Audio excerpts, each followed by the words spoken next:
Michael worked with Michael Bush for 31 years as a costume designer, but also loved fashion and design. And this time around, we brought in a wonderful new young designer out of New York named Zaldi. And both Michael Bush and Zaldi created all of Michael's new costume ideas. I got a call from Travis and Christopher, and they said, "Oh, would you want to design some things for the Michael Jackson tour?" Which I, of course, said is not even a question. It's like, of course, I'll do whatever it is that you want. We had about 2 months to complete these outfits, plus their doubles. So everyone was like, "Oh my God, you're crazy." And then, as soon as I heard that they were from Michael, everyone was like, "We're gonna stop everything and do this for Michael." This was the opening look for the tour, where he was coming out of a 9-foot robot to start in something. I mean, the whole idea of the robot and space and everything, I mean, it kind of looks like a spacesuit, I guess. It's very futuristic. It's like a head-to-toe solid Swarovski crystal and lucite outfit. There was like the shoulders and all the pieces, and the shoes were custom made. We had sunglasses that he was gonna wear as well. Zaldi used crystals in ways that I've never seen before. The molds that he made for the crystals for the suit, and then the way he had the appliques for the crystal to go along with the twill of the fabric. Even Nadia Swarovski hasn't seen that. If Swarovski hasn't seen it, then the world hasn't seen it. It may be the most Swarovski crystals that I've ever used in one complete look. 3 million individual crystals throughout the whole thing, or like 300,000, I can't remember, but there's a lot. But it's literally dipped in crystals, so I have no idea what this cost is. It's a lot, that's all I have to say. There were millions of dollars worth of crystals designed especially for Michael's clothing. People would say that if you were going to go in and look at the work in progress, you had to wear sunglasses because the crystals bounced off so much light that you couldn't see the garment. Like anything that's on the cutting edge of technology is what Michael's about. So, I mean, that was just my task in my head. I was like, what can I bring him and how can I bring it in a different way? The shoulders were a last-minute thing. It's like they're not even in my final sketch. So, and Michael kept saying, the shoulders are so important, throughout the whole thing. So I just had an idea. I was like, let's make these huge. He looked at them, thought they were heavy, and then he picked them up, and he was so excited. He's like, they look heavy, but they're light. He was so happy because they're hollow. Michael's just defined so many iconic style moments that all it really needs to do is like use what he already has established and then just bring it into modern time, like bring it up to date. He got to try the pants on and he got to try the shoulders on, which brought a huge smile to his face.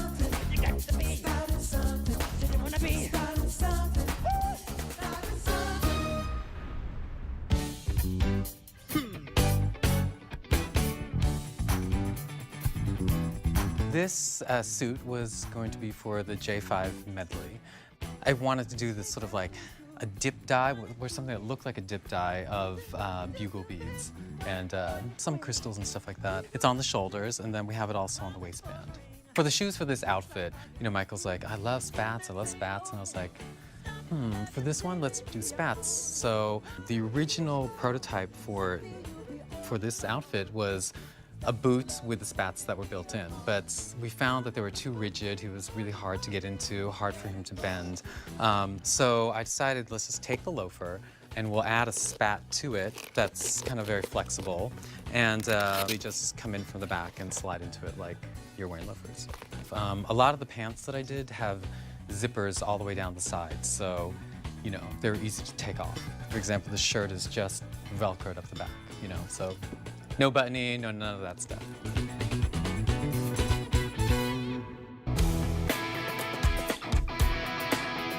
This piece was for black or white.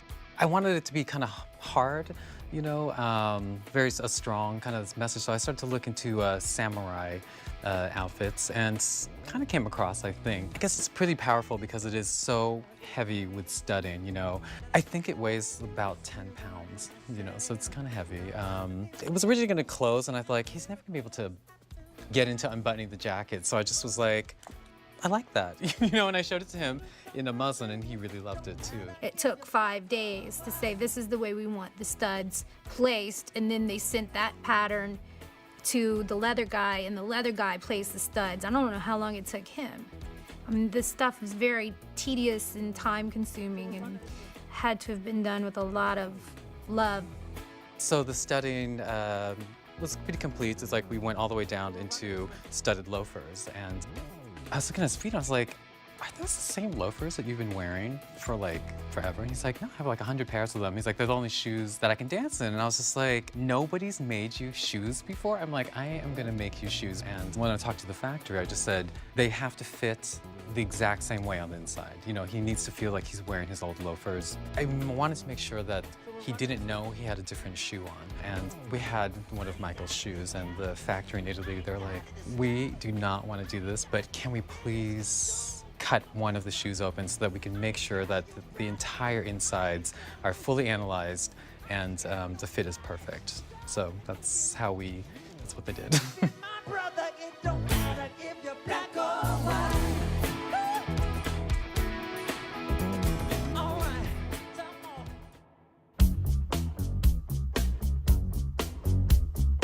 When Christopher and Travis asked me to think about dressing Michael, the first idea that I had was for Billie Jean.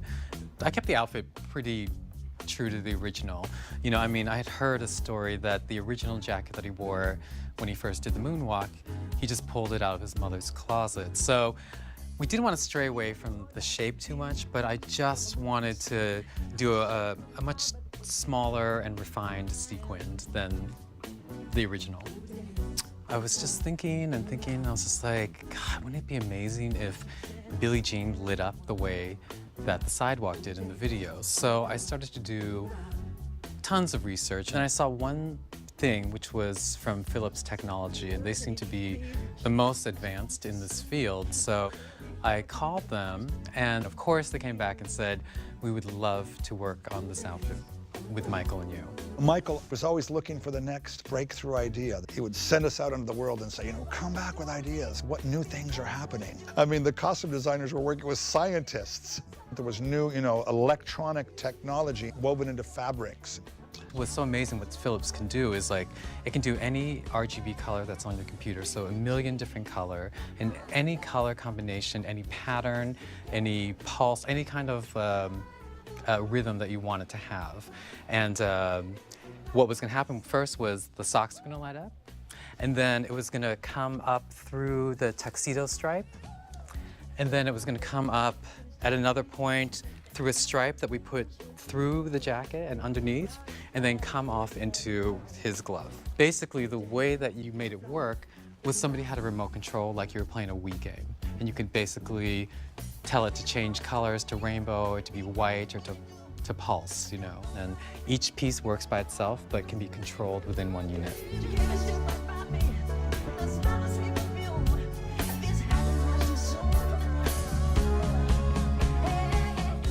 You know, we had the option of it being programmed to the choreography or to do it manually. I know that his favorite part was when it went kind of like through a rainbow color and then just pulsed really bright, you know, like, so that was probably gonna be in there quite a bit. But, you know, there were moments where, you know, a light was in the sock and would like rapidly come up through the leg, through the jacket, and out through his hand, you know, like there's a gesture that he does when he kind of points up into the sky.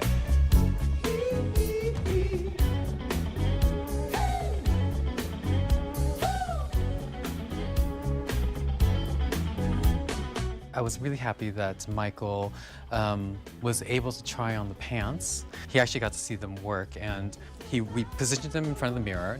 I turned him on, and he just stood there, and I kind of saw his mouth drop just a little bit, and then he was speechless. Like, he said nothing, and then Travis, you know, after a little while was like, well, what do you think? He's like, it's everything I've always wanted. He's like, it's everything I've always wanted, you know, and I was happy that I was able to bring that to him.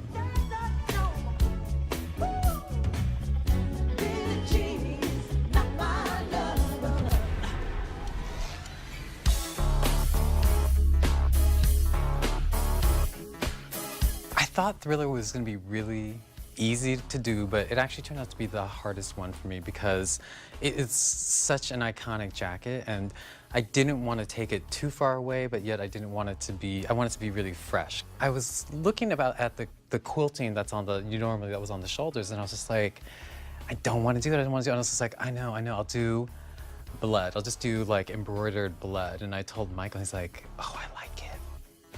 These might have been one of his basic pants, which are another Swarovski crystallized pants with, I call them the germ mask pants, because I was like, Michael, do you mind? I'm like, I want to put a germ mask on your knee.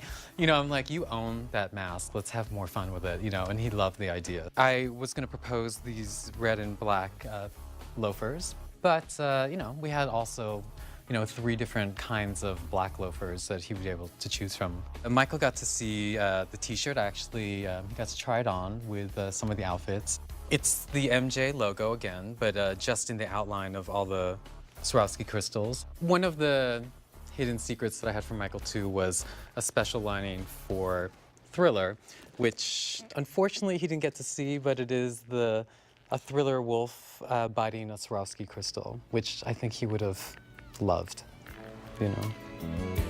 There's a place in your heart, and I know that it is love. And this place is much brighter than tomorrow. This jacket was kind of going to be for any of the Heal the World, We Are the World, any of the like global songs. Everyone sort of had a sort of like a group idea of like, it needs to have like a real global feeling to it. And so I just started thinking, I'm gonna do like beating from around the world is what's gonna happen. This jacket actually contains, you know, sort of like all kinds of techniques from all different parts of the world. I wanted to try to build in some sort of bracelet ideas, you know, this is sort of like African beading here and on this side here, which kind of would have the look or the appearance of bracelets. We have sort of like a Chinese embroidery here and jeweled embroidery, which is typical from India. This kind of patchworking was sort of American Indian inspired, but it's all done in leather. This actually here says Heal the World in Arabic. What also is really important about this outfit is that these pieces are, they're metal, so they make a sound. They're all hand cut in India, and then they came back to America, and I plated them in America and then sent them back to India for them to put them on. I thought it was important that the front didn't have an opening, so I thought this would be easy to sort of like climb into, and you could have like 2 people, which she was gonna have all the time, help him dress, at least 2 people I would imagine. An overall feeling for Michael is the military. So, you know, it even has his band here done in beads and crystals. And then the overall shape was meant to be quite powerful, you know, with the built up shoulders. And I think because it's so high-necked and structured that it really has sort of like a regal military look to it. If you wanna make the world a better place, take a look at yourself and then make that shine. Shining with the man in the mirror. This is the finale jacket, which was gonna be Man in the Mirror. And it was the one place where I thought, you know, we have to do a traditional Michael military look, but in kind of a new way. So I sort of came up with a little sample where we really just put layers and layers and layers and build up this kind of mass of Swarovski crystals. And I showed him this sample, and he was just like, oh, he was holding it up into life, just saying like, it's like a secret treasure, it's like a hidden treasure. And then the big surprise for him was that I sort of built them into this waistband, which really nobody really would see. You know, you get little glimpses of it. If you turn profile, you really wouldn't see that it was a heavily beaded jacket. It would just sort of be like a secret treasure that would be revealed. You know, there are secrets under here, the shoulders, which look just like kind of built up shoulders, but if you look inside, it's completely stacked also, as is the collar. I thought the costuming for this tour was probably the finest costuming Michael has ever had. Of all the shows that I'd worked with him on, I was really excited. And they were kingly, and they were rock star, and classic, and it was quite a wardrobe. It's a shame that people were not able to see his complete vision, you know, which would have been him in the outfits in the full staging of the shows. But, you know, with what we have, you can kind of piece together, you know, in your imagination what it would look like.